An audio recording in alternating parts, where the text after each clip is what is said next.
Well, you might have a big fat mortgage and a big fat interest rate to service that mortgage. I know I certainly do. But what if we told you that the money the bank lent you doesn't actually exist? You're paying interest on a loan that's been conjured up out of thin air. Sounds crazy? Watch this story by Heather du Plessis-Allen. People were becoming more and more indebted, paying the price that they can't afford simply to have a home. It was like a light went on. The banks created money out of thin air. Just in case you didn't get that, here it is again. The problem with money is that it's created by private overseas-owned banks out of thin air and then lent to you and I at compounding interest. Created not really like this, more like this. But ultimately, these numbers do represent this, the hard stuff. Now, I know what you're thinking. You're thinking banks don't print money. The government prints the money. Or maybe the Reserve Bank prints the money. Well, that's what I thought too, but it turns out that we are all wrong. The banks create the loan out of nothing and then give you the money that they don't have. Don Richards and Sue Hamill, a normal Wellington couple who want that sort of lending to stop. But before we go there, let's get our heads around how this works. Let's pretend for a moment that I'm the bank and you want to buy a house that costs $500,000. So you'll need to give me $50,000 as a deposit. Okay, so there's my deposit. So I need $450,000 from you. That's right. So where am I going to get the money from? I just go into... Because you obviously don't have it. No, that's right. I just go into the computer, type in 450, hit enter. There's your money. There's $450,000.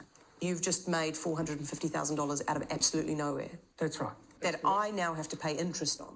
That's right. Money that you don't have, never have had. That's right.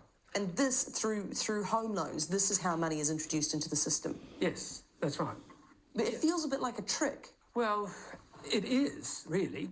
We checked the figures. Last year, this much new money appeared in the country. It's almost like a big Ponzi scheme. Did you just call banks a big Ponzi scheme? I said it's almost like a big Ponzi scheme. You're probably thinking there must be more to it.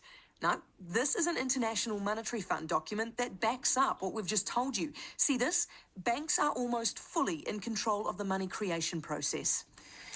If you want to read this for yourself, you can find it on our website. Still unconvinced? No, this is, this is what you learn in first-year economics at university. This is how banks work, and there is no sort of great mystery to it. Sharmabil Jacob, economist, quite surprised that we're, well, surprised. If you have faith that the money is there, then it all works. And that's what our system works on. It's based on faith that the institutions, the banks, the system that's in place, the rules and regulation protects us, and that we won't go bankrupt, and we will have our obligations paid. Exactly. So why should you care? Well, some say because banks can just keep producing money, it'll just keep driving up the price of our houses. And if we lose faith, you could lose all your money in the bank. The chairman of the UK Financial Services Authority came out at the end of last year and said the primary cause of the financial crisis was the fact the authorities had not restrained the ability of the private banks to issue and create the money supply. Are you advocating that governments print money? Absolutely, but in limited quantities. Former London banker Raf Manji, former colleague of John Key, he thinks the government should print the money and use it to pay for Christchurch's rebuild. The thing about the government is that they can issue the money supply interest-free. So, for example, for an infrastructure project that needs say, $1 billion, the government can actually issue that directly into circulation. There's no interest charge. If the banks issued that into circulation, it would come with interest. But what's wrong with the way that we do things now? There's no control. That's the problem. And the problem is also, why should we be paying interest to fund public infrastructure projects when we don't need to? Or all that interest on your mortgage, say Don and Sue. They still owe $140,000 on their house and don't think that much debt is fair. When I looked at the future for my daughters, I've got two young girls who've just come out of university. They are saddled with a student loan. They have to save for their retirement, but they also want to buy a house. So they're going to be in debt all their lives. And that's not the future I want to leave for my children. Now, we could have had any number of economists in to discuss the yin and the yang of what we've just seen, but we'd rather know what you think, frankly. All right, look, a couple of points here. First of all, the government lending money interest-free, that's never going to happen because what else does the government do for us for free? Nothing. So forget that. That's not going to happen.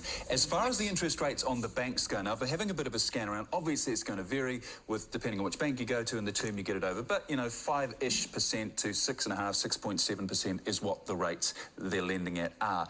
The OCR, which is the basis of what these guys operate from, has been 2.5% for nearly 2 years. It's 2 years in massive March. gap between them. And people Why are going are to, they oh not no, that's coming not what it's down? all about, but it's a big part of it. That's their starting point. So if you're wondering why, you know, the interest rates are so high, you have to say, doesn't the government need to intervene and get these banks to get a bit more realistic with their profit margin? But the bottom line is people saying, look, it's a Ponzi scheme, it's going to tumble down. No, it's not, because New Zealanders are hardwired, and most people are hardwired to have a house. To have a house, you've got to have a mortgage. It's not going to tumble down. There's nothing to believe in. We want a roof over our head. We want bricks and mortar. It's going to work. A Ponzi scheme just depends on